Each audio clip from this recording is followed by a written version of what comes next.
ہوتے ہوئے جہاں پر آ جائے گا مجھے نکال لے گا، لیکن مجھے تیری فکر ہے کہ تیرا تو کوئی رکھوالا ہے نہیں، مجھے کون نکالے گا؟ تیری رکھوالی والا تو کوئی ہے نہیں، تجھے کون بچائے گا؟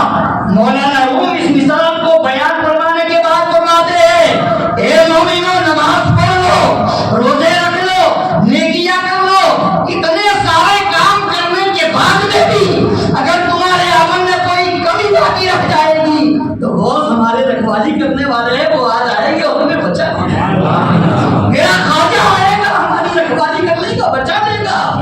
ہمارا امام محمد رضا آئے گا، وہ ہماری رکھوالی کرنے والے ہیں، وہ کہیں گے آ جا ہمارے دامن میں، ہم تیری حفاظت کروا لیتے ہیں اور تیری بخشش کروا لیتے ہیں۔ اسی کو تو غوث اعظم فرماتے ہیں کہ مریدی لا تخف اللہ ربی، مریدی لا تخف اللہ ربی، میرے مرید تو فکر کیوں کرتا ہے، تیرا غوث عالی مرتبہ ہے۔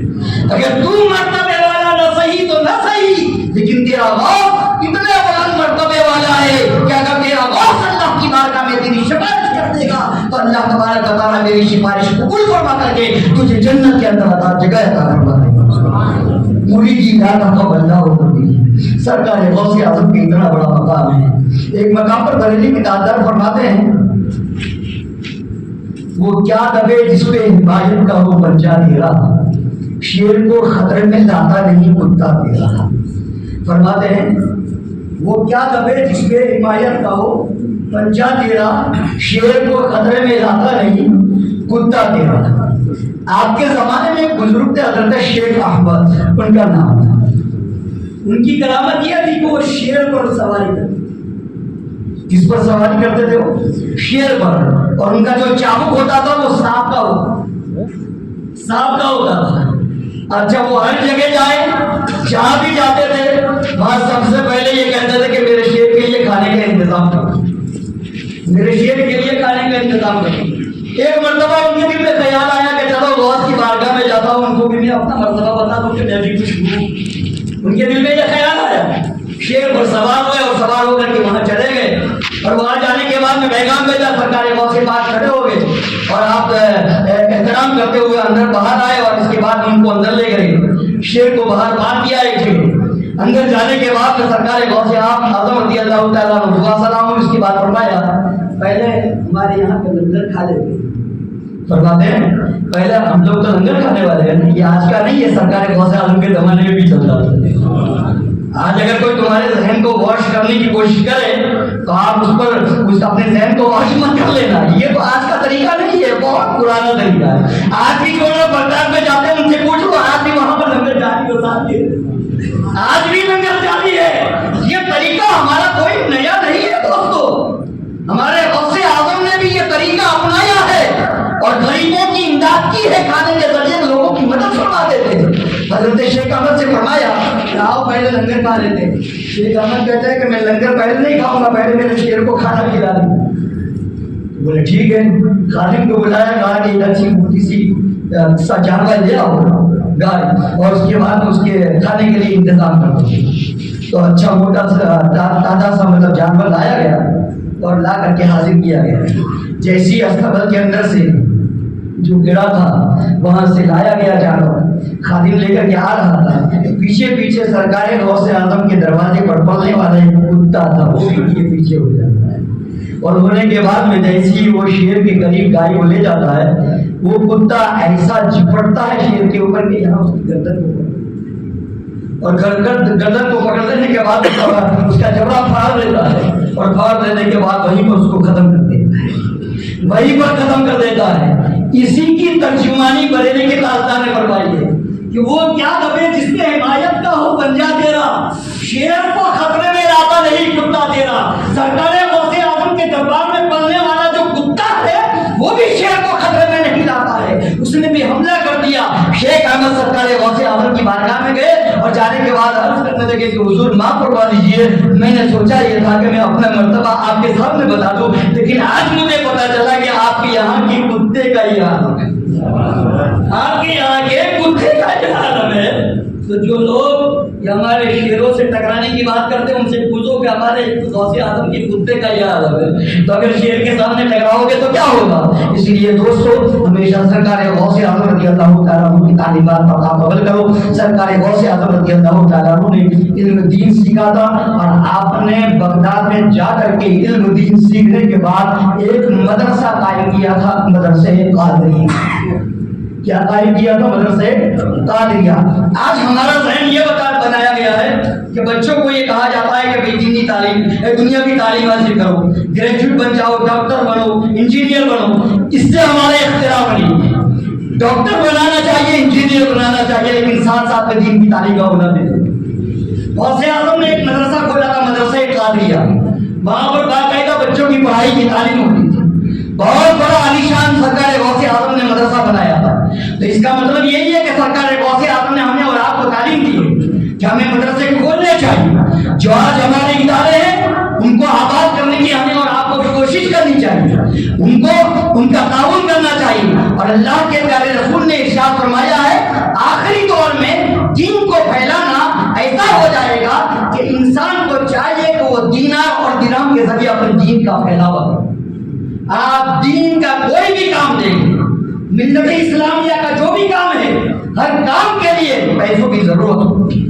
آج ہمارے یہاں بہت ساری جگہوں پر مدرسے قائم کیے گئے، ہماری یہ ذمہ داری ہے، ہمارا یہ فریضہ ہے کہ ان مدرسوں کا بھی ہم خیال رکھیں، ان مدرسوں کی طرف بھی توجہ دیں۔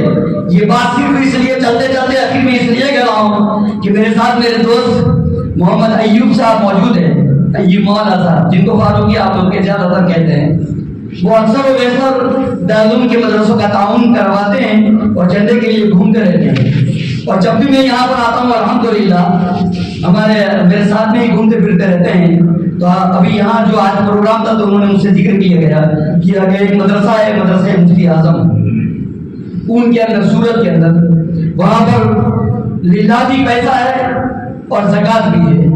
تو آپ تمامی حضرات سے گزارش ہے کہ آپ جاتے ہوئے اس مدرسے مفتی اعظم میں آپ تعاون کر دیں، زکوٰۃ کے طور پر، للہ کے طور پر، صدقات کے طور پر، جس طریقے سے بن پڑے سرکار غوث اعظم کی نسبت کرتے ہوئے آپ اپنے جیب کے اندر سے جو بھی آپ تعاون کرنا چاہیں ہمارے محمد ایوب بھائی کو آپ دے سکتے ہیں۔ اللہ تبارک و تعالیٰ اس کی آپ کو جزائے خیر عطا فرمائے۔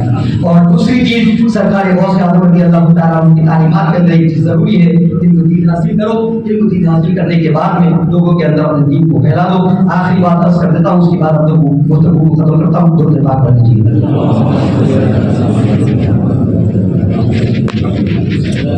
سرکار غوث اعظم رضی اللہ تعالیٰ عنہ کا مقام بہت بلند و بالا ہے۔ جو کچھ بھی کرتا ہے سب ہمارا مولا کرتا ہے، لیکن اللہ پاک اپنے فضل سے اولیاء اللہ کو ایسی طاقت اور ایسا پاور اور ایسی قوت دیتا ہے کہ وہ اللہ کی بارگاہ میں ہمارے لیے دعا کر دیتے ہیں تو ہماری بگڑی بن جاتی ہے، ہمارا بیڑا پار ہو جاتا ہے۔ ایک حضرت غوث اعظم کے زمانے میں ایک تاجر تھا جس کا نام ابو مظفر تھا۔ وہ تجارت کے لیے شام کو جانا چاہتا تھا۔ اس زمانے کے بزرگ تھے حضرت حماد، ان کی بارگاہ میں ہو گیا تاجر کو آنے کے بعد کہنے لگا میں شام جانا چاہتا ہوں اور تجارت کرنا چاہتا ہوں، تو آپ مجھے اجازت دے دیجیے۔ کہتے ہیں انہوں نے مراقبہ کیا، مراقبہ کرنے کے بعد ارشاد فرمایا تم مت جانا، تمہیں بہت نقصان ہوگا، گھاٹا ہوگا، اور تمہاری جان کو بھی نقصان ہوگا۔ اس کے بعد انہوں نے ارادہ تک کر دیا۔ ابو مظفر کہتے ہیں میں واپس ہونے لگا تو سرکار غوث اعظم سے بھی ملاقات ہو گئی، تو میں نے ان سے یہ کہا کہ میرا یہ ارادہ تھا لیکن حضرت حماد نے منع کیا ہے۔ غوث اعظم ارشاد فرماتے ہیں جاؤ میں اجازت دیتا ہوں، تمہارا فائدہ بھی ہوگا اور اچھا مال بھی ملے گا۔ غوث اعظم نے اب وہ شش و پنج میں پڑ گئے کہ حضرت حماد کہتے ہیں مت جاؤ، غوث پاک کہتے ہیں جاؤ، کہتے ہیں غوث پاک نے فرما دیا میں نکل پڑا۔ جب وہاں پر پہنچا تو وہاں جانے کے بعد اچھی تجارت بھی ہوئی۔ تجارت ہونے کے بعد یہاں فرماتے کہ میں نے اپنے جو درہم و دینار تھے اس کو ایک تھیلی میں بند کیا اور ایک جگہ پہ رکھا اور میں سو گیا۔ اور سونے کے بعد کیا دیکھتا ہوں کہ اچانک ایک قافلہ آتا ہے ڈاکوؤں کا، وہ ہمارے اوپر حملہ کرتا ہے، ہمارا سامان لوٹ لیتا ہے اور مجھے مار بھی ڈالتا ہے۔ اس کے بعد کہتے ہیں میری اچانک آنکھ کھل گئی۔ آنکھ کھلنے کے بعد میں دیکھا تو میں ہڑبڑا گیا، میں اٹھا اور اٹھنے کے بعد میں وہ پیسوں کی تھیلی لے کر کے میں بغداد پہنچا واپس۔ میرے پاس مال بہت زیادہ تھا۔ کہتے ہیں کہ بغداد پہنچنے کے بعد میں نے قدم رکھا تو دل میں سوچا کہ اب کیا کروں، غوث پاک کے پاس جاؤں کہ حضرت حماد کے پاس جاؤں۔ اتنے میں حضرت حماد ہی مل گئے جنہوں نے منع کیا۔ وہی مل گئے. بولا کہنے لگے بولے کیا ہوا؟ بولے آپ تو کہہ رہے ہیں مت جانا نقصان ہوگا، لیکن غوث پاک نے فرمایا میں چلا گیا اور مجھے فائدہ بھی ہوا. دیکھو یہ میرے پاس پیسہ ہے. حضرت عمار کہتے ہیں تمہیں پتہ نہیں ہے تمہاری تقدیر میں تو یہی لکھا تھا کہ تم مال ڈالنے جانے والے تھے، تمہارا مال ٹوٹ جانے والا تھا، لیکن سرکار غوث اعظم نے اللہ کی بارگاہ میں دعا کی ہے. سرکار غوث اعظم کی بارگاہ میں جا کر کے پوچھ تو لو. کہتے ہیں کہ وہ شخص وہاں پر گیا، غوث اعظم کی بارگاہ میں جا کر کے پوچھتا ہے تو میرے غوث نے فرمایا حقیقت میں حضرت عمار نے جو کہا تھا وہی تمہارے ساتھ ہونے والا تھا، لیکن میں نے اللہ کی بارگاہ میں 70 مرتبہ تمہارے لیے دعا کی ہے تو اللہ پاک نے تمہاری اس تقدیر کو اس کے اندر تبدیل فرمایا. یہ ہے میرے غوث اعظم کا بیان. اسی کو بریلی کی تاثار کہتے ہیں. واق کا مطلب ہے غوث والا تیرا، اونچی اونچوں کے سروں سے یہ قدم آلا تیرا، سر بلا کوئی کیا جانے ہے کیسا تیرا، اولیاء بنتے ہیں آنکھیں وہ دربا تیرا. وعلینا کے لقدار اللہ پاک اس مسجد کو، ائمہ کو، تمام مصلیان کو آباد رکھے، خوش رکھے، برکتیں عطا فرمائے اور تمام پریشانیوں کو، مشکلوں کو اللہ پاک اپنے نبی اور غوث اعظم کے صدقے میں دور فرما دے. اللہ پاک ہمیشہ کے لیے آپ کو ہرا بھرا اور خوشحال رکھے. اللہ تبارک و تعالیٰ مسجد کے جو انتظامیہ ہے انہیں بھی دن رات چوبی طرف کامیابی اور کامرانی عطا فرمائے. السلام علیکم و رحمۃ اللہ.